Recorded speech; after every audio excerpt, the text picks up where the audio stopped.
સુરેન્દ્રનગર જિલ્લાના રૂમાળા, ગંજેડા, ધણાદ, વણા સહિતના 11 ગામોના ખેડૂતો ઘૂડખરોના ત્રાસથી ત્રસ્ત થઈ ધાંગધ્રા ખાતે ફોરેસ્ટ કચેરીએ એકઠા થયા। ઘૂડખરો 25,000થી વધુ ખેડૂતોના કપાસ, મગફળી જેવા પાકોને નુકસાન પહોંચાડી રહ્યા છે, જેના વિરોધમાં ખેડૂતોએ ફોરેસ્ટ અધિકારીઓ પાસે ઘૂડખરોનો તાત્કાલિક સલામત સ્થળે ખસેડવા અને લેખિત બાંયધરી આપવાની માંગ કરી।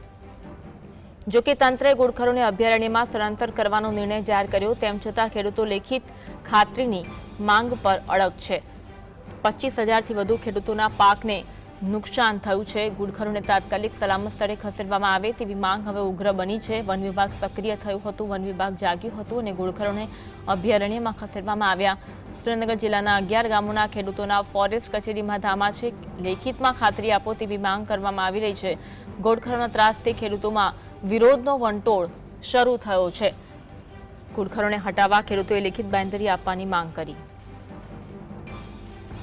એમની જે રજૂઆત હતી એ સાંભળવા આજે આવ્યા હતા અને જે રજૂઆત છે એ અમે સાંભળી છે અને કેવી રીતે આ રંજાડ છે એને આપણે ઘટાડી અને અહીંથી ઘૂડખરની કદાચ અભયારણ્ય બાજુ આપણે એને સ્થળાંતરિત કરવા હોય તો એના માટે અમે એક્શન પ્લાન બનાવીશું અને એને પછી આગળ અમલીકરણમાં મૂકીશું।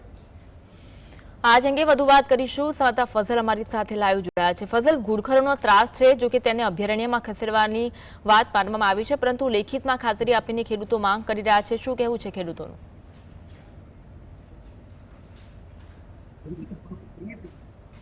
ખાસ કરીને સુરત જિલ્લા ગામોમાં ઘૂડખરનો ત્રાસ સતત વધતો જઈ રહ્યો છે, તેને લઈને ખેડૂતોમાં હાલ રોષ જોવા મળી રહ્યો છે। છેલ્લા 4 વર્ષથી ખેડૂતો અલગ અલગ કચેરીના ધક્કા ખાઈ રહ્યા છે અને રજૂઆત કરી રહ્યા છે, તે છતાં પણ ઘૂડખરનો યોગ્ય નિકાલ કરવામાં ન આવતા આજે તેમની ધાંગધ્રા ખાતે આવેલી ફોરેસ્ટ વિભાગની કચેરી ખાતે ખેડૂતોએ ધામા નાખી છે અને લેખિત ભરીની છે। એ ખેડૂતો છે વાત કરું છું, તમને ખબર જ છે 7 દિવસ લાઈવ આવે છે તમારા ટીવી ની અંદર કે ભાઈ ઘૂડખર હવે અમારું જીવવું હરામ થઈ ગયું છે, અમારી ખેતીમાં ઝડપ નુકસાન કરી રહ્યું છે। હવે એ રોજનું નુકસાન ધીરે ધીરે વધતું ગયું।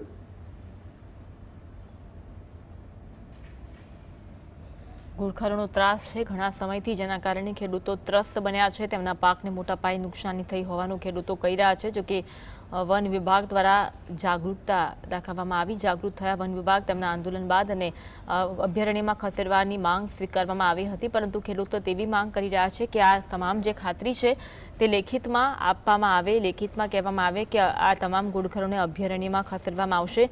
તેના કારણે ખેડૂતો આકરા પાણીએ જોવા મળી રહ્યા છે।